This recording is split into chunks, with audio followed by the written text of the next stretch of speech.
What's up, everybody? Good morning. Welcome to a Saturday edition of Morning Scone, presented by Brock, Baton Rouge Orthopedic Clinic, Hudco Roofing, HudcoRoofing.com. Do business with someone you know, Hudco Roofing, HudcoRoofing.com, and Restored Motions, RestoredMotions.com. As a matter of fact, you may be saying to yourself, Matt, it's Saturday morning at 8:41 a.m. Where are you going? Well, as a matter of fact, I'm going to Restored Motions right now.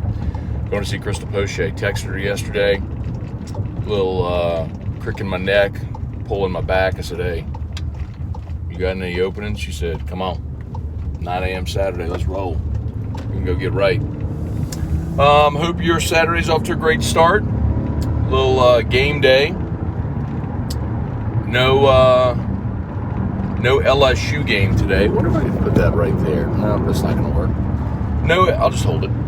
No LSU game today. Love the bye week, as I'm sure many of you do as well. It's a great opportunity to sort of rest, recharge, have some family time.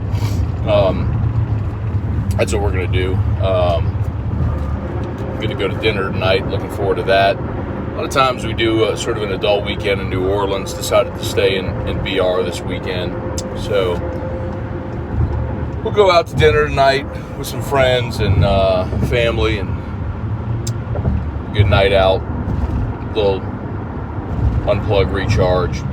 Watch a lot of football today in the meantime, though. Got some good games. Just on paper, some games that look appealing as far as the names of the teams, like Penn State, Ohio State. Ole Miss, Texas A&M, be intriguing. I'll tell you, I'm curious about Kentucky, Tennessee. I certainly think Tennessee will win the game, but can Kentucky keep that closer than anybody else has managed to at this point? I think that's an interesting tidbit. Is Tennessee maybe looking ahead a smidge to Georgia next week? Sorry, I fixed my air vent. Y'all are probably looking right at my nose. I apologize. Just how I can do it to rest my arm here on the console while we drive. I'll say some good mornings if I get to like a red light or something. Larry Garner, what's going on? Randall Offrecht, Keith H. Okay. Randall asked about trading Kamara. I'll get to that here in a second. So, Phillies win game 1 of the World Series. Terrio called it. I actually made a small money line play on the Phillies yesterday in game 1. Terrio convinced me that the Phillies were ripe to win that game. I like the odds, so I made a small play on it and hit, so that was good. Still think I like the Astros in the series, but man, I'm going to tell you, Zach Wheeler going tonight for the Phillies. I kind of like the Phillies tonight with Wheeler on the bump, so it was so funny, too. If you're watching the game, go look at my Twitter. When the Phillies took the lead in the 10th and they brought out Dave Robertson, I tweeted, man, as someone who watched a lot of games with Dave Robertson at Pinstripes, I give him about a 4% chance of having a clean inning. Said, but he's also masterful at working out of the mess he creates. So the 10th inning for Robertson he strikes out Yordan Alvarez. He gives up a double to Bregman. He strikes out Kyle Tucker. They intentionally walk Yuli Gurriel. He throws a wild pitch. So you now got second and third with 2 outs. And he gets a ground out to end it. That's vintage Dave Robertson. So anyway, Phillies lead game 1, lead 1-0. Pels lost last night, shorthanded. They hung tough with Phoenix for about 3 quarters. Deeper, better team took over late. I mean, look, the Pels were without, all their stars. So they went deep into their bench. Good to see Garrett Temple get some run last night. Made a few threes. But anyway, college football Saturday, y'all. Dalton Pichon, what's going on? So when do we get another night Scone, like a nightcap? So remember, I used to do nightcap with Scone on Wednesdays. Well, Wednesdays now I do Scone and Tea with T-Bob, so I'm not going to do that show, then come home and do nightcap with Scone. I do have a family that I enjoy seeing sometimes. So I don't know, man. Nightcap with Scone. I wait for that right opportunity, I guess. It'll probably be, impromptu. So anyway, Randall asked about Kamara. Randall and I did talk about this yesterday at the very beginning of AFR. So you're here on YouTube, just hop over to the Watch 104.5 ESPN YouTube channel if you would. Look at AFR from yesterday, just the very beginning of the show. We talked about it. So there were like these rumors, I guess just not more than internet rumors, that the Saints and the Eagles were talking about trading Kamara, and that the Saints wanted to recoup the first round pick that they sent to Philly. Several reports yesterday, including one from Pro Football Talk, and then another from our buddy Michael Balco.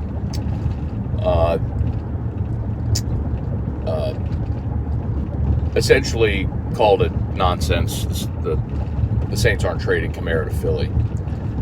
And it is nonsense, Randall, and I'll kind of lay this out for you. And I did this last week when I talked about why the Saints don't have assets to trade. But consider this. All right. You're the Eagles. You're the best team in the league right now. Certainly the best team in the NFC. And you have your first rounder, which will be late first round. And you have the Saints first rounder, which right now, by the way, is projected to be the 4th overall pick in the draft. Why in the world would you trade the Saints first round pick for a 27-year-old running back, a devalued position, mind you, who has been injury prone the last 3 years? And you would have to pay him his contract, which next year is $16.9 million, and the following year would be $27 million? That don't make no sense.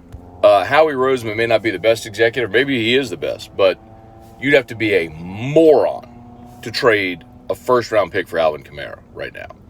Wendell Norman, Ronnie Duga. Hey, happy birthday, Ronnie Duga. Keith H., what's good? Dale Broussard. Nola gave up a lot of cha-chings last night. Now that right there is the sign of a true morning sconer.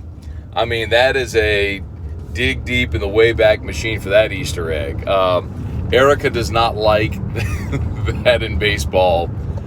They're called runs, that you score runs. She doesn't understand. Like, they should be called, like, where they're not points.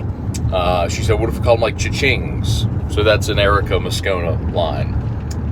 Well done there, Dale. Well done there, friend. Again, if you're just jumping aboard, welcome. I'm in route to go see Crystal Poche over at Restored Motions. I tell you all the time, man, you got pain, go see her. I started working out again about a month ago. Started going to traction. I turned 40, decided I needed to make some changes in my life, just physically. I hadn't worked out in a while. I mean, I bought a Peloton, and I've been a little inconsistent with it. I mean, I've ridden it. I haven't gotten into any consistent type of rhythm, and I needed to be be accountable. So I went over to traction, talked to Mac Chirilli. I was like, hey, bro, I want to train. I don't want to just treat it like a gym where I come in whenever. Like, I want sessions, like when I'm working out with a trainer. And so going 3 days a week, working out with Tevin over there. Tevin Moten, awesome dude, man. Young Tev. Known him a long time. He's phenomenal. So he's getting me right. But I told Crystal, I said, hey, look, I'm going to be working out again. And when I work out, I hurt myself.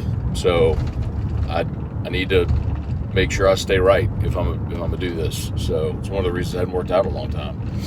So going to see her, I went and saw her 3 straight weeks when I started, and then I took last week off, and of course, straining my neck, pulling my hip. I got to see her to keep me right. So anyway, so heading over there right now. I will, Dale. I will. Yeah, so I got a 9 o'clock session, so, en route right now. So tonight, got Game 2 of the World Series. Got a really good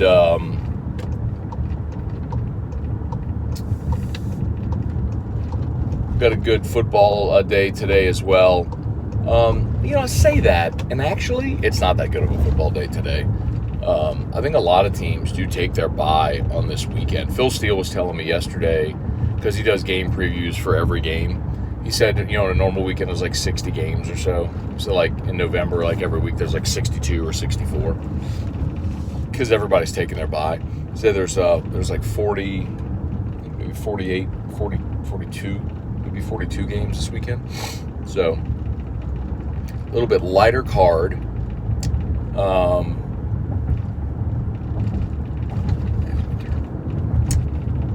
And you only got like 4 ranked-unranked matchups as well. There's some teams that I'm curious about, teams that feel like they're in kind of a desperate spot, as you get to the end of October. For example, like Notre Dame sitting there at 4-3 feels like a pretty desperate team, right? Like Notre Dame's got to win today at Syracuse. Like, if you lose that game, I mean, you were just begging for a 500 season, which, when you consider the success Brian Kelly has had year one at LSU, that can't sit well up there. I think Ole Miss, Texas A&M is fascinating today, y'all. I think, Ole Miss, we talked about, they have a backloaded schedule. I mean, we all thought that there was a really good chance they could start 7-0. They did. And I called them a fraud. LSU pimp slapped them. They were a fraud. Well, now you're loaded up in your back end, right? I mean, they got to play A&M today on the road. They've got Arkansas. They got Bama. They got Mississippi State still ahead. So they have a backloaded schedule. So how do you finish? You go from being 7th in the country and 7-0 to, what are you going to finish, 8-4? You're going to go 1-4 down the stretch? Maybe. So this feels like a pretty big spot for Ole Miss, like, to go on the road and get this game. But the flip side of it is it's a huge game for A&M too. Like, I mean, y'all know the stories with A&M. I mean, they've already lost 4 games. They're 1-4 in the league. You still got to play LSU. I mean, it's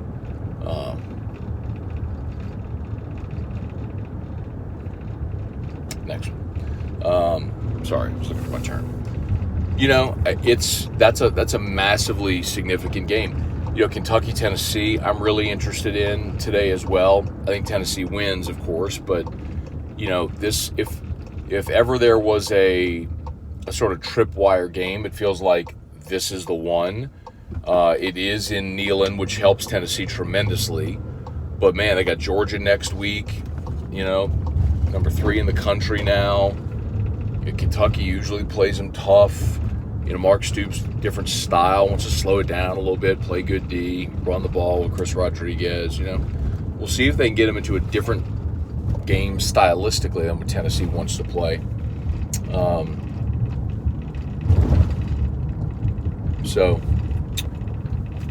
Tim Gotro, what's up? Ryan Woolridge, thoughts on the Badgers football team this year? I was stunned that Wisconsin fired Paul Chryst. I think a big part of that is self-awareness and understanding who and what you are. And Paul Chryst was... I understand that his record in total is really good, but if you zoom in on the last 3 years, you might notice a little bit of a flatlining. But still, I think you got to understand who you are, and what your ceiling is. And boy, he was perfect for that job. Now, they have definitely got an interim bump with Jim Leonard. My assumption always was that Jim Leonard was going to get that job whenever Paul Chryst left anyway. So we'll see. But that's just an overall feeling. Interim bumps have been interesting this year. D, good morning. All right, let's see. Got 5 minutes. Jason Mobile, nice free advertisement for LSU baseball last night. Yeah, man, for sure, with Nola and Bregman. Keith H. Mack got a crystal ball. I don't know if I got a crystal ball. I just watched Dave Robertson pitch a bunch. Ron Woolridge, good morning. Thoughts on Packers-Bills this week? Bills. I mean, the Bills are at home in that game, and Green Bay's not any good. I mean, sometimes you got to, like, and look, I picked Green Bay was my Super Bowl team this year. I thought they'd they'd win one and Rodgers would ride off into the sunset. Maybe they will. Maybe they get it together. But, brother, it's hard to see right now. Bills are a better football team, and Green Bay's really scuffling, man. It was a really tough loss last week on the road at Washington. Now you got to go on the road to Buffalo. I have no doubt that Rodgers will try to get the guys together, but just playing a better team. Shane O'Mac, good morning. Little man's 4th birthday. All right. Neighborhood is having a Halloween block party tonight. Last year was a huge hit. Should be a blast. Unfortunately, no Tigers this week. Let's see. All right, y'all. I think we're just about done then. All right, I'm going to go inside, get my back and my neck right, y'all. Hope y'all have a great Saturday, man. Looking forward to a really good day. Gonna go in here, have this therapy session with Crystal, and then get home and watch some football today. Go out tonight, have a nice dinner, and then tomorrow it's an NFL Sunday, man. See if the Saints can get going. Von Bluesman, Matt, don't go too heavy on the amount of weights you lift. The thing about the gym is ego, and competitiveness tends to push a guy sometimes too much. Von, you don't have to worry about that, bro. I am in no way, and I told my trainer this and everybody, like, I ain't 25 and I'm not trying to be Mr. Olympia, bro. Like, it ain't about going too heavy. It's just about what my body can do. You know, I ain't trying to win no weightlifting competitions. Trust me, that ain't the problem. I'm quite content doing body weight exercises and all that stuff. Just about moving, making sure I maintain some